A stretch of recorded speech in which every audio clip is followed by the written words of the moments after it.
Get my 6.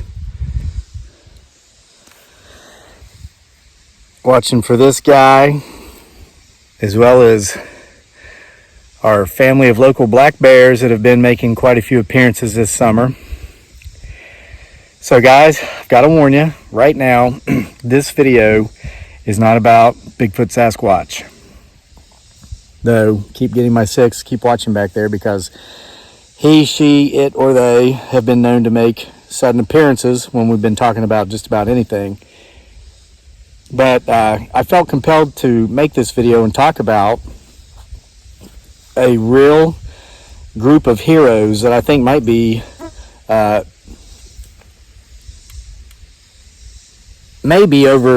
being overlooked right now during this whole COVID-19 pandemic thing. Here's what's going on. I hate the media. I do not like the media. The media's main objective is to divide people by race, ethnicity, religion, any sort of demographic they can find where there's a difference. They love to just drive a wedge through there and pit us against each other, because it makes for, back in the old days it sold newspapers. Now these days it gets clicks on the internet. More clicks, more money. So as such, I've been hearing for some time during this pandemic about how black people are contracting the virus at higher rates than their white counterparts, and they are running a greater danger of dying should they contract COVID-19 than white people. And the way the media sensationalizes the headlines, they of course try to make it look like it's an issue of racism. This is a racist. And so I have been ignoring it. But I wanted to know the facts. What are the facts? Is it true? And if so, why? What's the science behind it? So I actually found a report by Dr. I'm probably going to mispronounce his name, Dr. Fosse. He's like the head guy who's like giving all the updates on this stuff. I've never heard his name spoken because I don't watch news. But it looks like Fosse. Maybe it's pronounced differently. Correct me if I'm wrong. But I found a report on him where he was addressing the issue of blacks being more vulnerable to contracting COVID-19 and running a higher risk of dying should they catch it. So I said, okay, I'm going to read this, because he's not trying to put that wedge between demographics and divide like mainstream media and make it look like it's someone's fault. What is the science behind these facts that Dr. Fosse said are facts? Here it is. 2 things going on. And most of you probably know this already. But it was kind of new to me because I intentionally don't watch the news. But he said, number one, and he says, and he worded it very eloquently. He says, I'm not addressing stereotypes here. I'm addressing demographics. Demographics, groups as a demographic. Blacks in larger numbers do not have the luxury of working from home as whites do in larger proportion due to the types of jobs as a demographic, okay, not all, but that their demographic fills at higher proportions than whites, predominantly service sector jobs. Now, for example, if you are an X-ray technician down at the hospital or in a medical clinic, and we know we have a friend that does this. She's been working at home for years, even before the pandemic hit, because she doesn't have to waste an hour a day on the road, 30 minutes into the city to the hospital, 30 minutes to get home, messing with the traffic, dealing with all the interruptions of coworkers, people coming in and out. She has the facility, the medical facility for whom she works, send her the stuff at home. She's got an office set up in her basement. She can get so much more done in such a shorter period of time than if she actually were going to work. Okay, and there are black X-ray technicians, of course. Okay, again, and I've said this in other videos, I can only control what I say. I can't control how you take what I say. If you're putting words into my mouth, that's on you, not on me.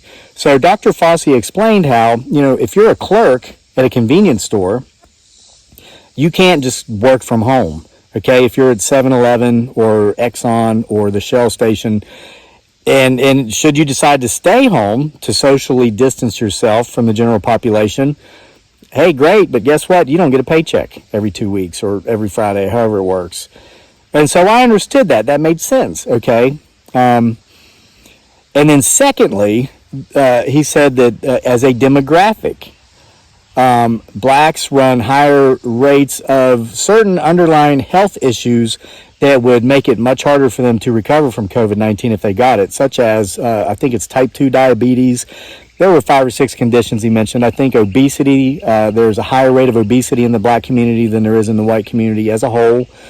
And so it made sense. So I understood it. So when I read this, I thought, wow. And now this is how my mind works. I don't see color. I see one race. That's a human race. So my mind takes this information and it says, wow.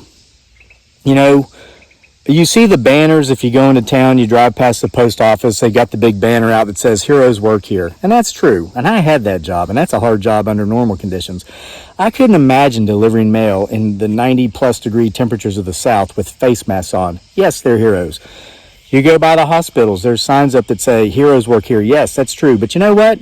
When you go by that convenience store, that Shell station, the Exxon, the 7-Eleven, there's no signs up that say heroes work here. When you go into the grocery store to buy your groceries, we need food. I mean, most of us are minimizing our trips out.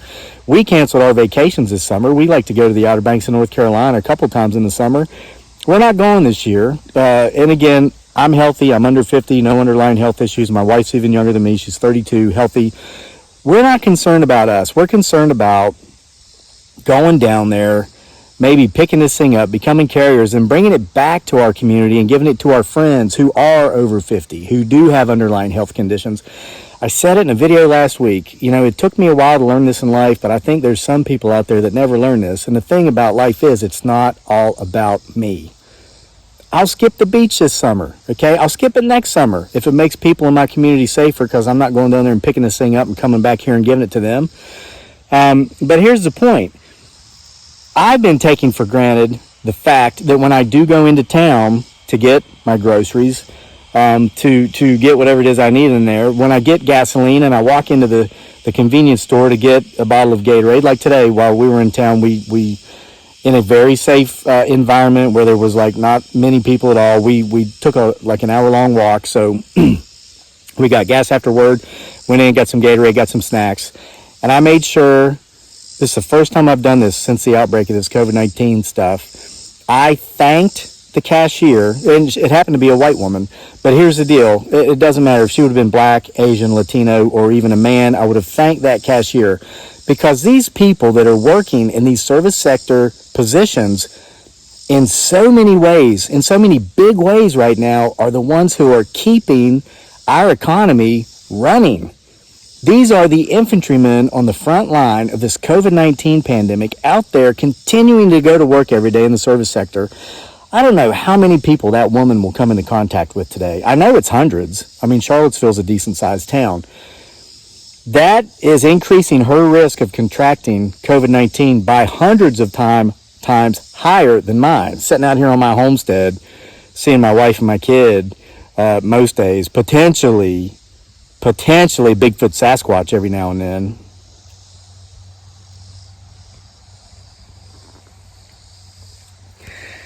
But after reading Dr. Fosse's report, if that's even how you pronounce his name, it occurred to me, mail carriers, yes. UPS delivery drivers, FedEx, yes. The hospital workers, definitely. The nurses, the doctors, the ER people.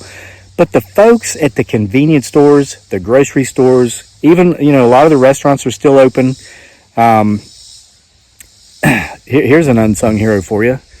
22-year-old girl who did happen to be black. A couple days ago, we were in town, and we just kind of missed the whole feeling of eating out. So we went to the Outback Steakhouse. We're in Virginia, so if we go into a business, we have to wear the masks. We did. And what they're doing here is you've got to keep your mask on until they bring you your food and drinks. And like every third table is open in the restaurant. It looked like every third table. They've got 2 out of 3 tables shut down so that people can properly social distance. So we go in there, and we had this young girl, 22 years old, black American girl, wonderful waitress, chipper, just pleasant as could be, and she was wearing a mask the whole time. And I asked her, I said, have you gotten used to having to wear a mask all day? Because she's walking back and forth. And since, the 2 out of 3 tables are shut down, she really had to put in her steps because the tables were spread so far out. She's running back and forth to the kitchen, doing a great job. And she said, well, no, I'm not really getting used to it yet because I've only been doing this for 3 weeks. And I said, well, why is that? Were you guys not wearing them before that? And she goes, no. She said, I was out on maternity leave. This young woman just had a baby. So she just had a baby. I forget how long she said she was out, but she came back 3 weeks ago. So she just had a baby.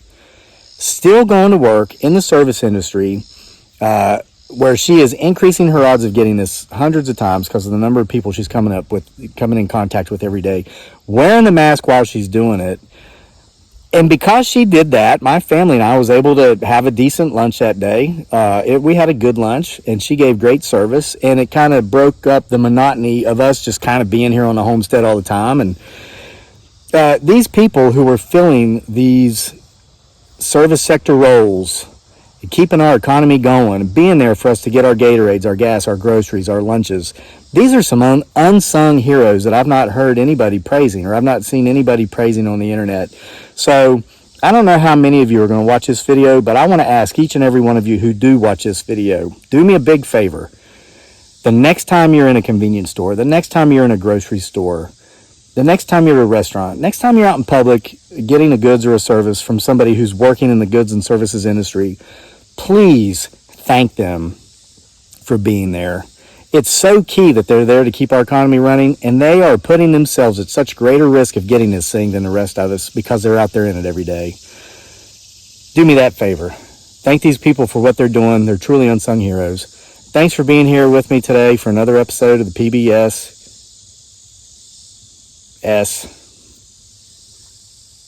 the Potential Bigfoot Sasquatch Show.